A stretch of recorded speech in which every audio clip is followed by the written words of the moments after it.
Good afternoon. This is Jennifer Wilkinson. I'm the Director of Alternative Education here at the State Department, and excited to have you guys join us.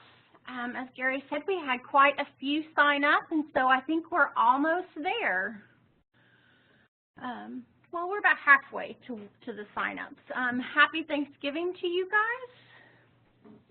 guys. Not Thanksgiving. We were talking about Thanksgiving. Happy Halloween.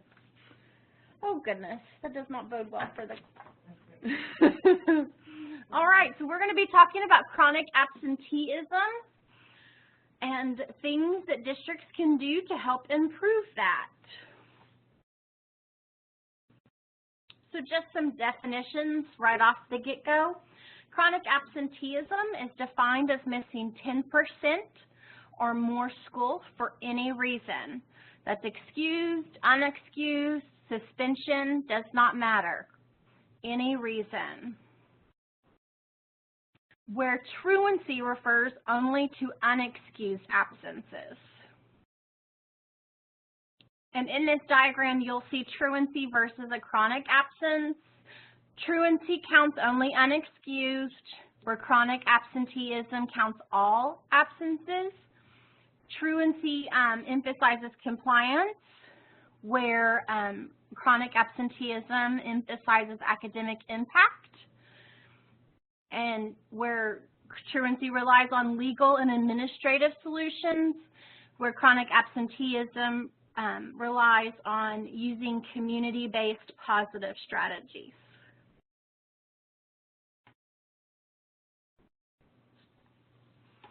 And neither of those should be confused with your average daily attendance, which is generally understood as the percentage of enrolled students who attend each school day. So again, this has not average daily attendance, does not refer, it is not the same as chronic absenteeism.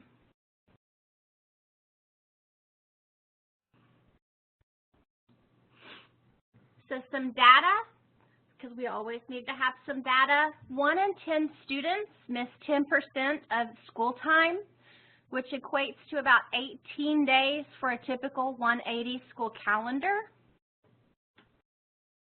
The average student who drops out misses the equivalent of 1 school year between 6th grade and dropping out.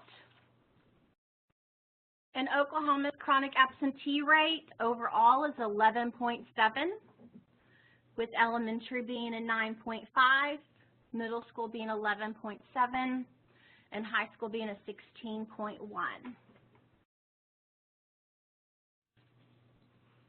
Any strategy that is going to be effective for you needs to include your student, your parent and family, school and community, as well as possibly the court system. Remember that resiliency research shows that you have to have 2 out of 3 for a student to be resilient, and that's family, home life, school, and community. So they have to have 2 of those 3, and while we're talking about our alternative education students, we know sometimes that's not exactly the home, so the school and the community really have to be able to step up to be able to make those kids successful and resilient in their daily lives.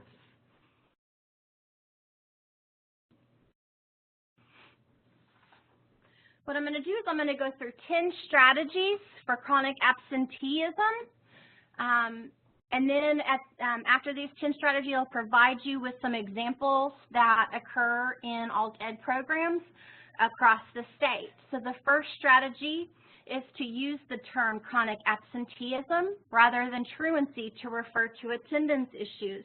We may have that mom or dad, that guardian that calls in once or twice a week because the child is sick, or they may have their doctor on speed dial and we'll get that note, and that makes it excused, but that definitely does not mean that there isn't a consistent pattern that will delay that student's learning. So we need to start using and looking at all absences instead of just unexcused absences.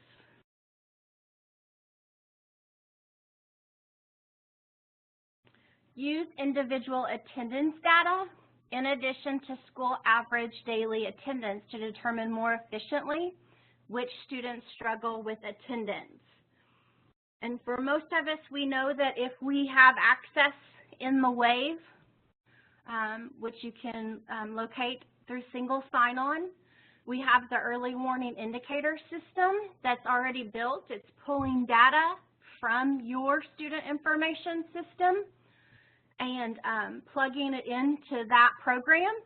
And that will also be a good way to look at individual students and their attendance data, because we've already set that system up for you. So that system is located in the WAVE. There is no way to change that data because we're pulling it straight from your system, but it's a good way to look at that data quickly without having to build your own spreadsheet.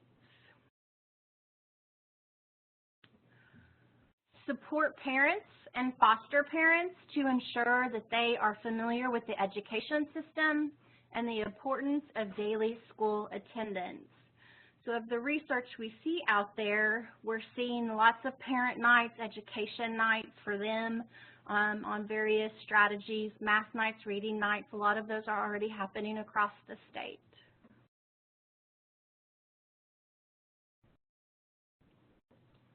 Help teens draw connections between school attendance and their futures early in their schooling. Having them recognize and make those connections early will help them when they're out in the real world, in their career or on their job, because we definitely know they can't miss 2 or 3 days a week and still keep that job. So having them understand that and make that connection while in school is imperative.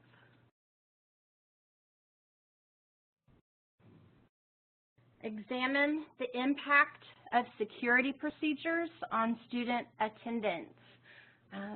What doors are locked through the day? What's the procedure for checking in and out of school? What do parents need to do? Do they phone in? Do they have to come in? Those kinds of things.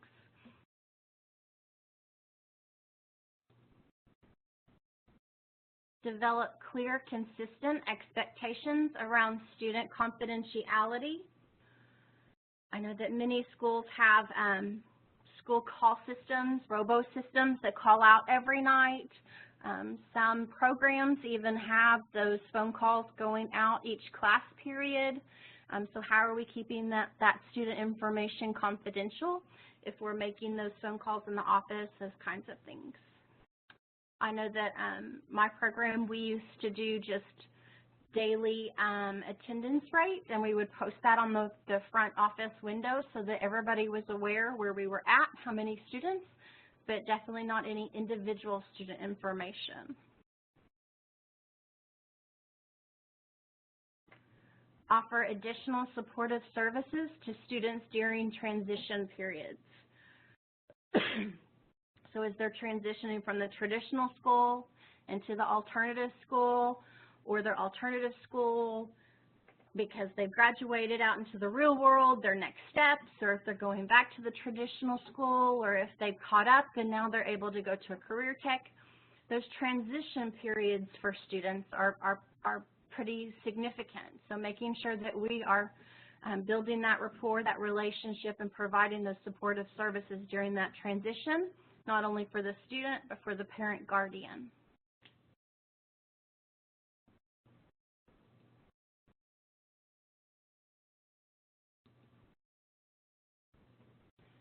Prepare schools to support students who are returning from extended absences. We know that high dropout rates occur around suspension, especially long-term suspension, so having some support services and some procedures in place when students are coming back after being suspended for a long term, weeks to a semester, sometimes even a year, so having that constant communication even while they're gone, surrounding their educational path and their plans still, and then having that transition plan in place to bring them back in, where they know that it's now a clean slate, ready to move on from the incident, the situation, and that everybody's ready to take those next steps towards their student's successful path. So having those procedures and processes in place. You have long-term illness or disability where they're absent a lot. What's that plan? What's that teacher? Who's that connection to them?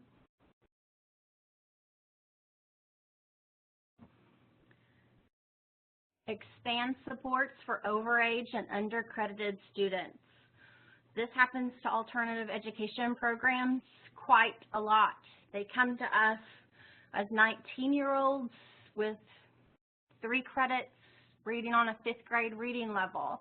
And so what kind of supports are we going to put in place for a student that essentially is overage as an adult, and they have to already be living on their own and a job, and so how are we going to be able to adapt and be flexible to keep them on the path to graduation while also supporting their basic needs?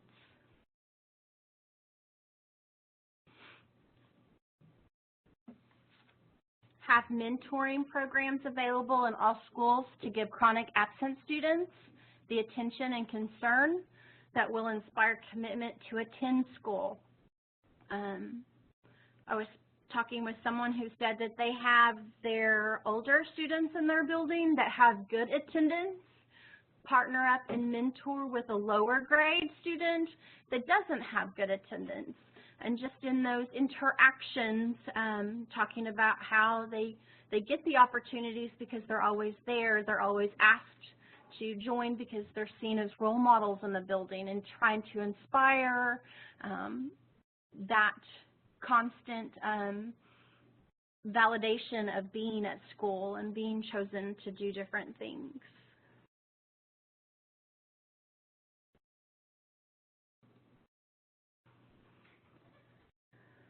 All right, so those are the 10 strategies. They seem pretty bare bones, really no-brainers.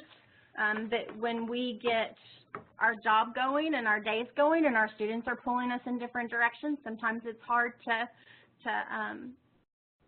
to remember those. And so some programs across the state, districts across the state, in the area of disconnecting from school, students disconnecting from school, they have these 3 areas that they kind of work on that help motivate and help provide supports.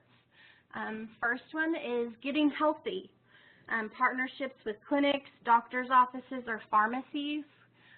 We know that some of the larger school districts or the traditional schools will host health fairs. A lot of times we have those kids, they don't have insurance, they don't have a family doctor, and so when things go wrong, they don't have insurance, so when things go wrong, they just tend to fester and get worse instead of seeking that prevention, that preventative services.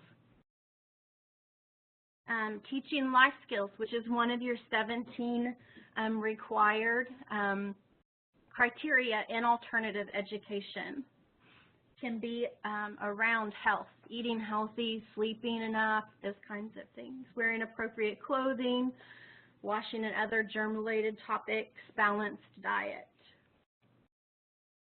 Another area that might help re-engage is to get involved. We know a lot of times when they come to us, they're not involved. They don't feel like they fit. They haven't found that click, that niche where they feel comfortable and safe. And so family nights, hot dog cookouts, anything that will build that relationship with students and family is vital.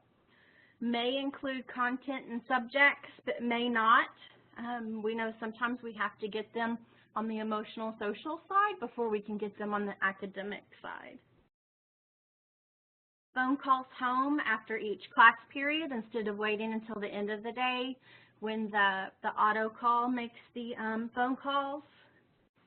I have one home program that their home rooms called their Survivor Group, and they have weekly challenges. So that's even building on teamwork and relationships.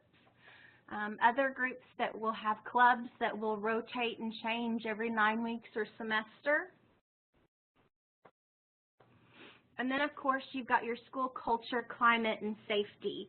any kind of prevention, bullying, suicide, prevention, counseling and guidance programs, being able to offer them a needs assessment given to the students and parents, and having those programs and sessions built on what they're wanting and to learn and what they feel they need, because we know that we might know what they need, but they're not ready to address that yet, and so let's address things they know that they need. And of course, I have several programs that are character count programs and have been nationally recognized.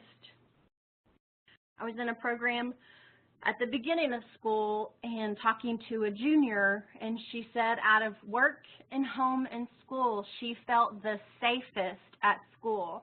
And how many of us as juniors in high school would have thought that school would have beat being safest at home, because I know that's where I always feel safest at home. I feel safest at home with my family, even now. And so knowing the impact you make every day is really, really important, because with you, she feels the safest. And so I appreciate what you do and how you set kids up for success every day. So just remember that your school culture and climate and safety will re-engage a child faster than, you know, something else.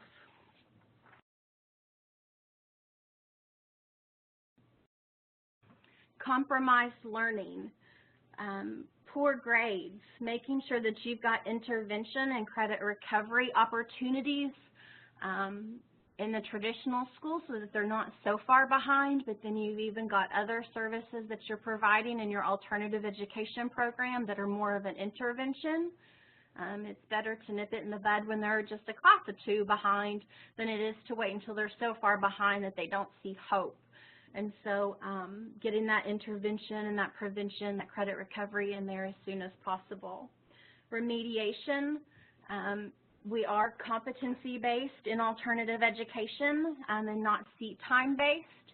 And so being able to have that student pre-test and only working on those things we show that they have gaps and need in, instead of working on those things that they are showing success in, and making it very relevant and vital to them in their path. And then, of course, we've got the small class size. You're looking at, for every teacher, you've got 15 students. And so that allows that teacher to spend more one-on-one time and small group time with kids instead of the 30 or 40 sometimes that are out there in a classroom. As well as the slow learning pace or the accelerated learning pace that students are able to choose their path, choose their need. And so some are able to pre and post test and really move along, and some others have some significant gaps that need to really be plugged in before we can move. And so that individualization is imperative in the alt ed setting. I know that UConn is one of the first, and now there are more programs out there that do 4-day school weeks. And so she has, Jody Pendleton from UConn has seen that has helped significantly with her attendance rate. And so that's just one way that they're able to adapt to the student need. But I have programs out there that are day programs, night programs, 4-day programs based on what their students are needing and their community is needing.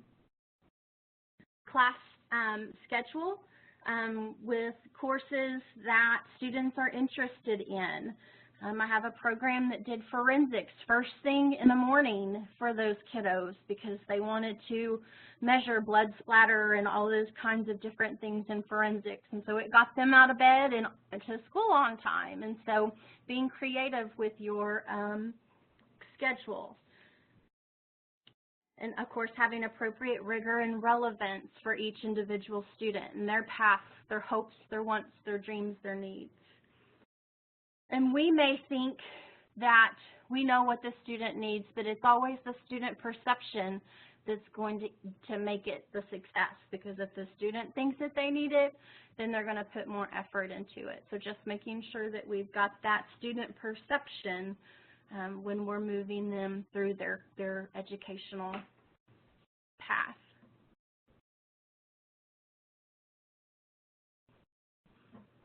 Lack of a positive social support system.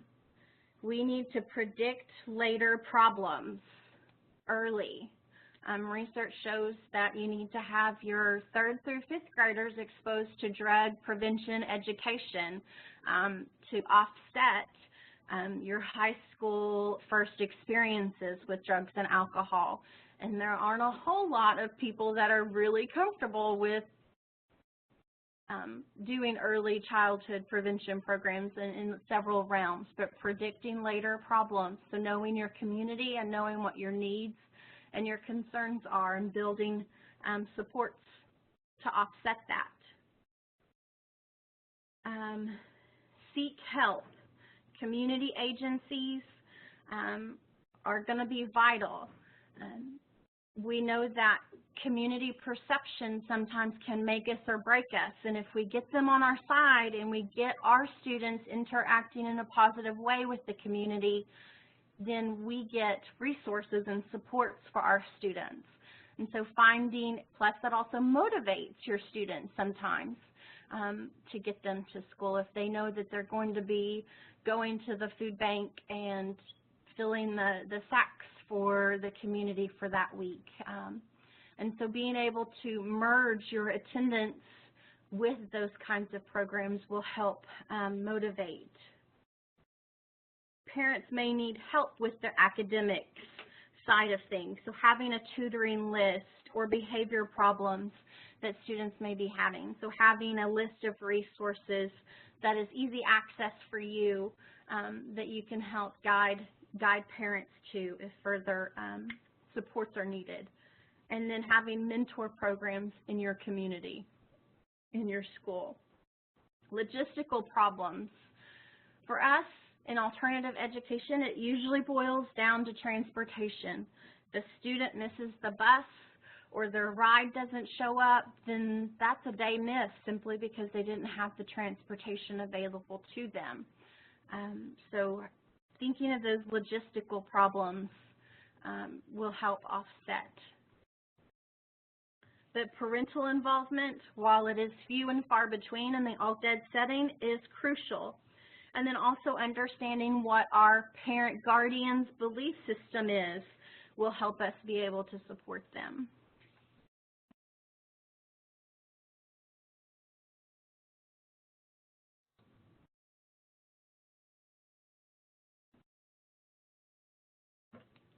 Strained school budgets. I bet everybody is just overflowing with the money tree you guys have out by the football field.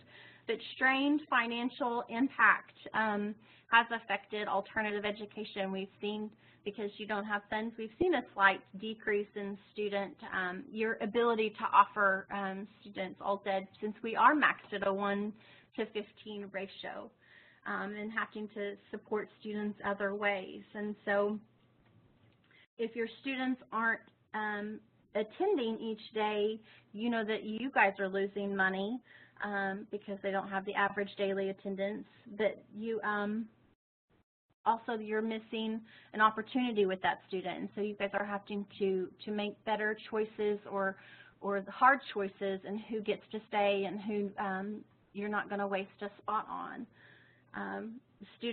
Schools also can't afford the enrichment activities like field trips. And so just remember that your community is out there, and there are lots of different, I know the Capitol has a scholarship to view and tour, I believe, several of the museums in the larger areas have grants and scholarships available, so getting enrichment activities funded through other means. And then, of course, we have to always make sure that our school facilities are always equitable to every other student and clean and appropriate. And of course, we never want to get here, but sometimes we don't have a choice, and because we're not seeing some partnership on the other side, we do have to address it in a more legal way. And so being able to utilize our local police force or our student resource officers or a truant officer to go out and make home visits and make contact with parents. We need to remember that the compulsory school age is 16, but we need to find ways to keep them engaged in our programs and keep them so that we can get them graduated, and of course utilizing our early warning indicator system, and then include protective services for early intervention and prevention. But always make sure that that door and windows stay open, because we never want to completely kill a relationship where they feel like they can't ever come back. So make sure that we're always keeping those avenues of communication open. And then when you do have a student that is chronically absent, find out the reason why. Don't make assumptions, because that definitely does kill your relationship, and it does hinder the paths of communication. And so they don't always want to come out and say that they're bullied or being abused. They may not have the trust that's needed to be able to share what home life really looks like. If the kiddo has a stomach ache every day, goes home every day and has a variety of different reasons, start to ask why, start to build that relationship and have that rapport with them. Don't make the assumptions. It's really imperative to keep that communication open. Myths. Absences are only a problem if they're unexcused. Again, if I've got my doctor on speed dial and he's giving me a doctor's note once or twice a week for 18 weeks, that is a problem. So, and those are excused because we have the doctor's note. So keep those things on track. Keep track of those. Don't realize missing just 2 days per month can affect learning. The program that I went to, that I came from into this position, we had 6-week semesters. And so they were able to have up to 4 absences per 6-week block before they lost credit. But that meant sometimes that the kids held those absences until that last week after they'd taken finals, and then they were absent all that 6th week. And so being able to offset that somehow and keep them motivated and keep that communication open, because even that time was downtime and lost time for those kiddos. Attendance only matters in the older grades. We know that any absence is a delay. Students can never make up that time.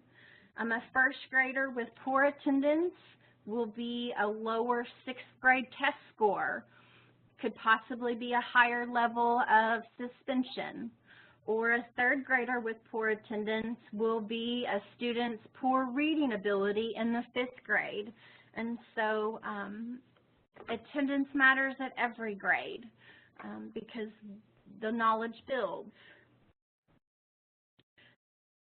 Keep in mind the barriers that each of your students face, and be able to provide those supports and structures, whether it's chronic illness, poor transportation, if it's trauma, safety, homelessness.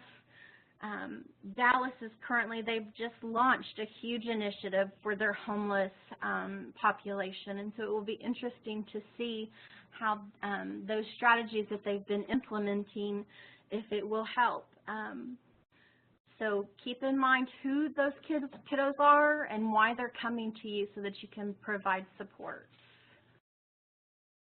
Aversions, you know, if I am struggling academically, I tend to behave badly in class, and so looking past the action to the cause, to the reason. And then why disengage? You know, I'm so far behind now, why even bother? Kinds of things. These are a list of strategies that can be utilized within the school.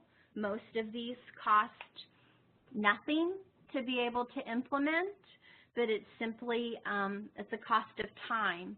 And so anything from raising awareness and having parent or community nights on attendance, on your policies, on procedures for attendance, identifying and addressing contributing factors like suspension and expulsion. We know that it's very easy to stay gone once I feel I've been kicked out.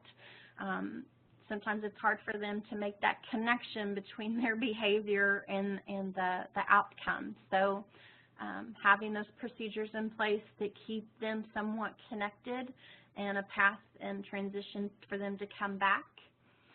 And then evaluate effectiveness of strategies, always being able to adapt and adjust as needed.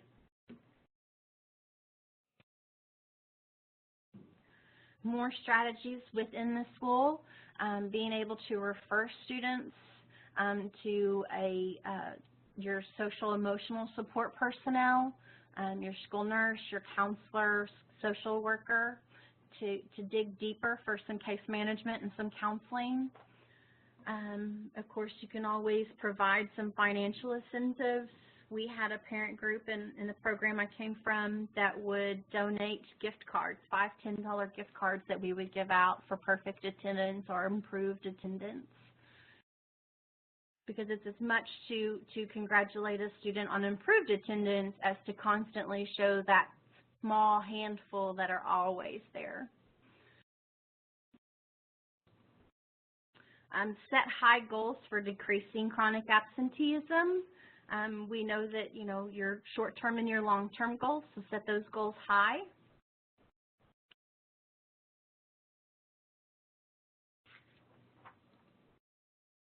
Strategies for students. Hold drawings for special prizes or for the class if you don't want to do individual students with improved attendance. Send communication home, congratulating students, them getting mail at home. Not just, the bad mail that goes to the parents from the school, but sending it to them, acknowledging their improvement. Initiate makeup classes after school or on the weekends, having them make up absences on their time. Initiating cross-age helpers or buddy system with older students and younger students. Personalizing that relationship between those chronic absenteeers and your attendance office personnel. The relationship for communication doesn't always have to be the teacher, the counselor, the administrator. We know that everybody in the building can be a support system. Kids connect for lots of different reasons. Establish a home room where the student remains with the same teacher.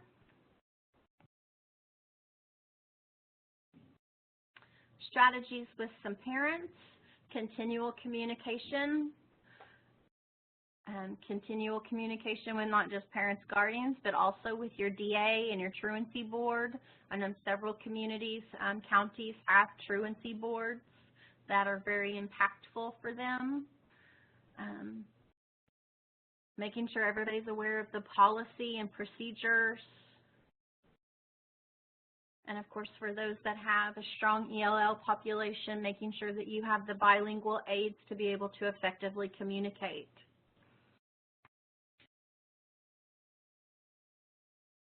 Make home visits if you've got some concerns. It does take time, typically outside of the school day, that can pay off in the end.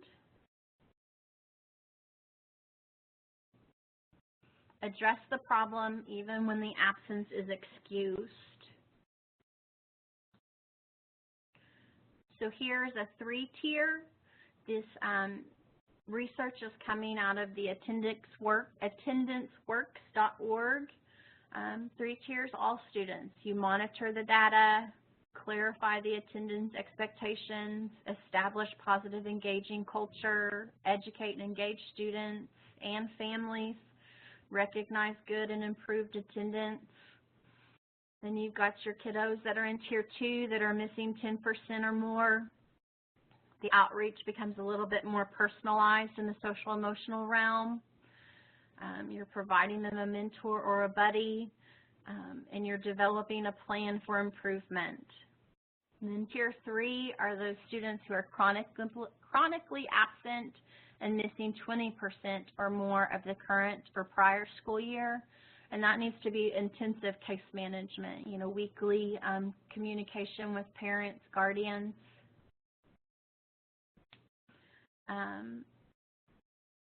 Meeting, you know, the student meeting with your counselor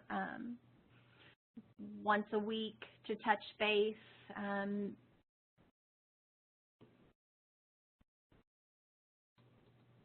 then another way to look at it is this framework, from low cost to high cost.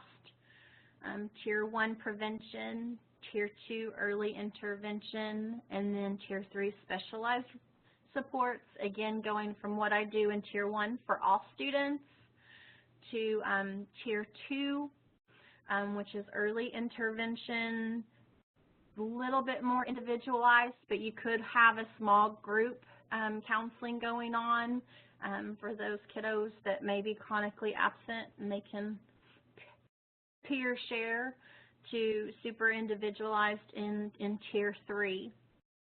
I had a question, had not had any cooperation from DAs when reporting truancy. Any suggestions?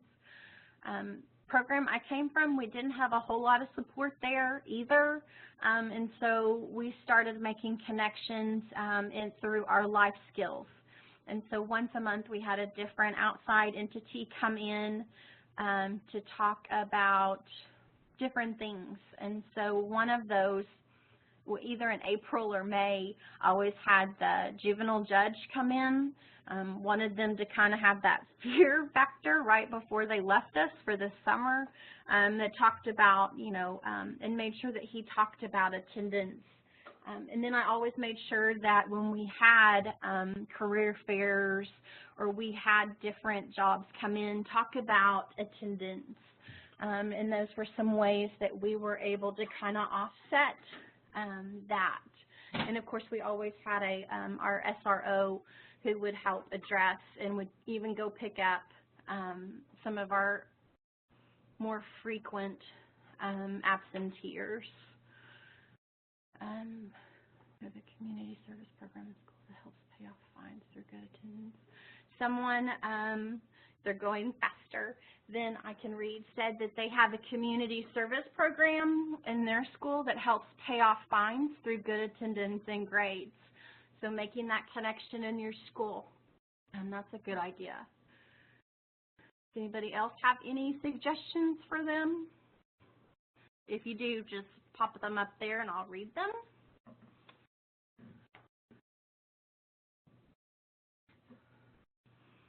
Some resources that I'll take you to is attendanceworks.org and absencesaddUp.org, and then SDE just recently launched their own chronic absenteeism page, and so I'll go to those here in just a minute to kind of show you where they're located. But then other states' websites also have further ideas. Georgia has a good list of best practices. New Jersey has a list of resources, so you would just go into their state websites and type in chronic absenteeism. Ohio has a good informational framework, kind of like those previous two diagrams that I showed you. Indiana has provides a list of good policies and programs and initiatives. They launched that a year or two ago, so there's some other great resources on the web, on the World Wide Web, on the internet. Okay, so I go to share my screen, monitor 2. Okay, So this is the State Department website. So it's sde.ok.gov. And you can just type in chronic absenteeism here in the search box, and it should pull it up. But it's like sde.ok.gov/chronic absenteeism. And then you can see that we have our own toolkit, and then various links to what it is, why attendance matters, what can you do, and then the toolkit again, as well as some information, but then just your family and community members, what's for families, for you, for the community. So this is just up on the 24th, last updated. So that is one further resource for you. Absences add up. Again, going back to all the different reasons why kids are absent, and then it taking you to different resources that are available to help with that. So if my kid is often sick or doesn't feel well, then it takes you to different EPA resources about asthma, different reasons why, you know, nationwide emergency crisis response, different resources that direction. And then the last resource is Attendance Works. And then this one is kind of like ours. If you just type in more specific concerns or problems you're having within your program, then it will bring up different resources, articles.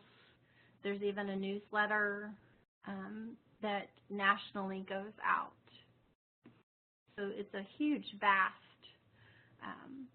and they even have their own webinars that are more specific. Okay, so then I stop sharing. Does anybody have any questions, comments? I did that pretty quickly in 43 minutes. Okay, I will have this hopefully up by January up on my webpage, but if you want the PowerPoint before then, just send me an email, jennifer.wilkinson@sde.ok.gov, or give me a call. Thanks so much for coming.